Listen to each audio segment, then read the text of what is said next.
Hello ladies and gentlemen and welcome, I'm recording, to yet another video here for Benvarmeren's breakdowns. It's patch notes for patch 7.10. Welcome everyone here to this video. It's been quite a while. I haven't uploaded a video in so long, and that's because I've been busy. I've had school with exams coming up as well. I have my first exam in actually 2 weeks, and then in a month I'll be finished, so I can start creating content again, start working on my craft. And I've been busy with going to Canada as well. I've done the Compete League broadcast. I've also done the Calgary Expo, so I've been a busy man. And now I've been writing a paper all day. I thought that, well, why not take a break here and actually enjoy myself. I haven't been looking that much at the league for quite some time now because I've been busy, as I've said. So therefore I thought, well, let's do the patch notes breakdowns. So here I am. Heimerdinger is first up. We have some changes to his space health region and health region growth. His new passive gains 20% movement speed when within 300 range of allied turrets and turret degrades. I actually like that change. I think that his old passive was straight up garbage. You don't really need that extra health region. It doesn't matter too much unless you are in a very, very long and extended siege, which you'll never get to do at any point in League of Legends. Like, there's not an instance where you would be allowed to put down your turrets, where you would be allowed to siege with them so that they could actually be useful in terms of health regions. So getting more movement speed means that he'll now have a little bit more utility, which I think is quite fine. Evolution turret. More turrets early, base damage down, rate you up, beam attack charges more slowly but is massively accelerated by W and E hits. Turrets are less punishing toward melee enemies. So let's have a look at these. Three at all ranks. Stack duration 20 seconds.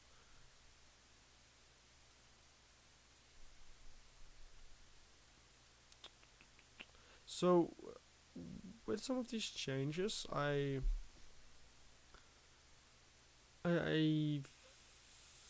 think that overall it'll make his turrets stronger because they scale better with AP. I mean, like, he'll go for AP anyways, so gives him a bit more dominance in that sense with his turrets.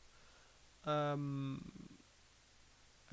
also like that they change his W so that now it scales instead. Because having a fixed cooldown sucks. Especially as someone like Heimerdinger who doesn't really have that many strong points. So getting that extra cooldown cooldown reduced means quite a lot. But also I really like new beam charge. Means that now he'll actually be able to rely a bit more on his turrets, because they'll be able to charge easier, the beam that is. So a good Heimerdinger will be able to take advantage of this because of that extra beam charge you get from the W. Same goes for the E. Really smart. I think it's a nice change to give him a bit more power in lane, because now he can be way more dominant with the beam charges coming in. Same goes with E, of course. It's the most important thing is beam charge, because again it gives him more power in the laning phase, which he really needs to be a little bit stronger. Moving on to Rammus. Q is faster, has a shorter cooldown, but also lasts for less time. W amplifies his passive, but also slows Rammus. E grants attack speed, R now applies slows, but does less damage. Taking off with his passive. It's a new passive, okay. Rammus's basic attacks deal 8 to 20 bonus magic damage plus 10% armor. I mean, that probably, I haven't done the math, but it'll probably give him more power early on because of that extra 8 to 20. And then later on, you'll also get more. Well, you won't get more damage in your old passive, but you will have like a more wholesome amount of damage because of the 10 plus 10 armor damage. So a little bit more better clearing in the early game. Channeled effect, okay. Interesting. So that means that he'll have to channel it, but for how long? We don't know. Okay. The duration has been lowered. Cooldown has been lowered as well. More movement speed. Nice change to give him a little bit more power. I want to see how it turns out in the live, because I do think that depending on how long it takes to channel, it could be a good change. W defensive ball curl. Nice cooldown return. That's a pretty big cooldown reduction right there for that. However, Yama slows himself. Let's look at the new things. Okay. So basically, Spike Shell, simplified by. Okay. So basically, if you take defensive ball curl early on, you'll have more clearing. You'll be stronger, and you'll also, of course, slow yourself. But you will be able to deal more damage because of your passive coming in as well. The freezing taunt, the frenching taunt. Sorry. Now also gains attack speed. Nice. So they're focusing quite a lot on his early clears, on just clears in total. That's going to be so interesting to see how all of that pans out, because now with more attack speed, he'll be able to deal more damage with the spike shell, and of course his defensive ball curl. The tremors, double damage structures. Nice. So a little bit more utility as well. It's going to be interesting to see how that pans out in the live patch once we'll get to play a bit on it. Fist W base damage down, radius. So sorry. Just saw an ambulance coming through outside my window. I don't think that you really needed to do this necessary. I understand that his W can be used and really punish people quite a lot. I can understand that, but I do think that you don't really square it up by giving him more in terms of radio. So this could perhaps be the end of Fist once again, because I mean, he got strong because of some items and his W being changed earlier on. So now they changed it back a little bit. Not quite the biggest fan. I think he was in a fine place, being a niche pick, so to say. Graves Q base damage down. Damages, sorry. Radius up. R cooldown increased at early ranks. So yes, basically he has way too much burst for way too often. Like your Q deals so much damage, you can burst people. So I do think that taking away the base damage is good, and then allowing him to deal more damage later on is also really, really smart, because, well, he's an 80 caster, he needs to scale, so just giving him ratios is quite good. Means also that he won't be as dominant in terms of damage. Jax doesn't care, movement speed is reduced on Ivern, passive grooves cost more health and mana. So he's never really been punished that much in his early clears, so taking away his movement speed means that he'll take a longer time for him, and also his passive, now he'll take more damage and clears. So he might be forced to go back from time to time, and he can be punished by other junglers if they decide to invade, because of him being slower. Like, his movement speed allows him to get around the map, but if he's slower, well, then he won't be able to get around the map that fast, and then that could punish him by the likes of Graves or Lee Sin.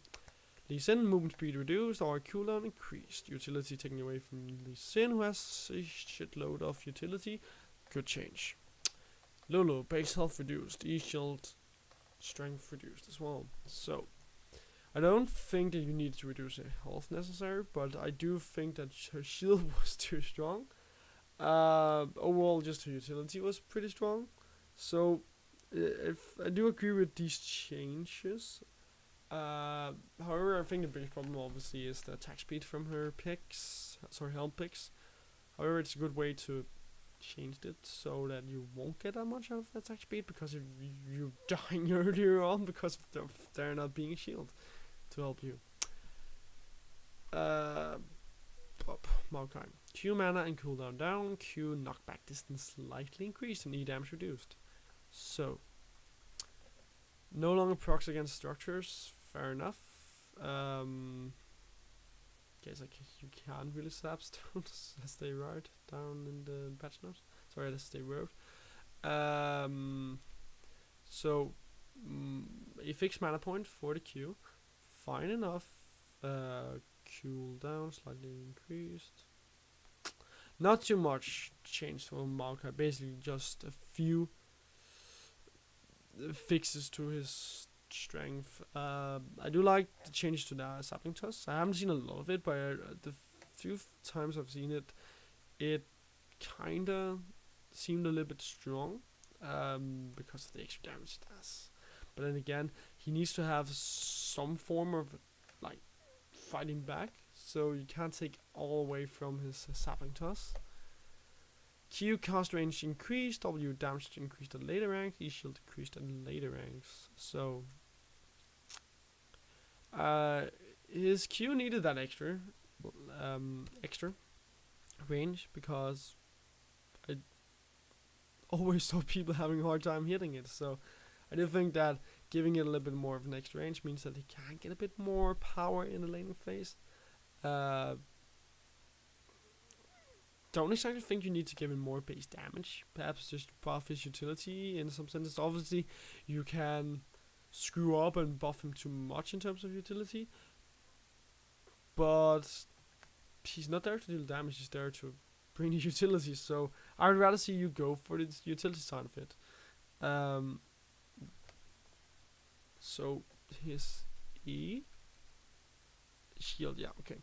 So now I do see what they're going for with the W. With you having still basically the same amount of shield in the laning phase and the early game, you can go for advantageous fights because you're also having more damage. But I still think that you don't take away that much of his utility from the battle dance. I think the battle dance is pretty good. Was okay. Yeah. Yep, don't care about those kind of things. Frost armor grants fewer flat resistances at earlier levels. Yes, okay. Yeah. Basically, Sejuani had too much armor coming from her passive, which meant that she could clear so easily in the jungle without any trouble. So now, well, I'll also go for early ganks as well. So now I do think that taking away this, making it scale with her ultimate level, is a good way to like hit her strength, make her more vulnerable to ganks, to fights, to skirmishes earlier on, so that she isn't allowed to scale to the late game where she thrives. So good change. Don't care about Odir, don't care about Yorick, because it's again just box fixes and stuff like that. Zac, however, I do like. Q damage deal Q deals damage based on Zack's max health. W and E are easier to cast during Q. E knock-up duration increase over charge. So, damage has been lowered a little bit. And also, added his, max health. Alright, so, Stretching Strike, I haven't seen it a lot again, I have to admit that, but I think that the Stretching Strike is good, because Stretching Strikes are good because it allows him to kind of clear the waves a little, clear the jungle a little bit faster. So I do like that change coming in. Also give him a little bit more damage, and I mean Zack focuses on health, so now giving him that extra damage means he'll be able to clear the jungle a little bit earlier, faster early on. Good change means that these minions will be important as they should be. What is there else? Ancient College rejuvenation beads. Sorry. You never really needed the fairy charm anyway, so I do like the rejuvenation bead instead. And just focusing on more health regen instead. Smart idea in my opinion, at least. That's basically what you need when you go for that. You don't need that extra mana, you go for health when you go for nomads. This is health. You have Relic Shield, which is also health and utility. Then you have health down here, and then you have the AP, of course, from the Spell Thief's Edge.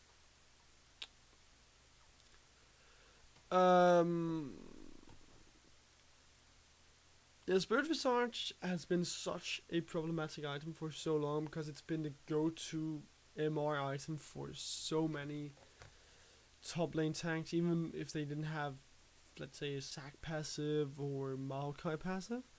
So, I mean, nerfing it a little bit means that you can still use the passive, get the heal, you won't get as much magic resistance and you won't get as much base health regen, but you'll get more health. I like that change. Do you think that they should have perhaps lowered the magic resistance a little bit, just to give other items a chance to get into play as well? I don't care about Howling Abyss that much. Well, oh wait, nice. So I think that's about it. Pulse Fighting coming up. Haven't seen that skin. Not that I care that much about skins, but I haven't seen it. So yeah, that's it, guys. Hope you enjoyed the video. I will be uploading more videos soon. Hopefully get a video out there where I talk about Canada. And well, again, hope you enjoyed it. I'll see you in the next video. Remember, like, subscribe, find me on Twitter, YouTube, Facebook, LinkedIn, Medium, whatever. Interact with me. I love you guys and I love to talk to you all. So have any suggestions, comment me, shoot me a message.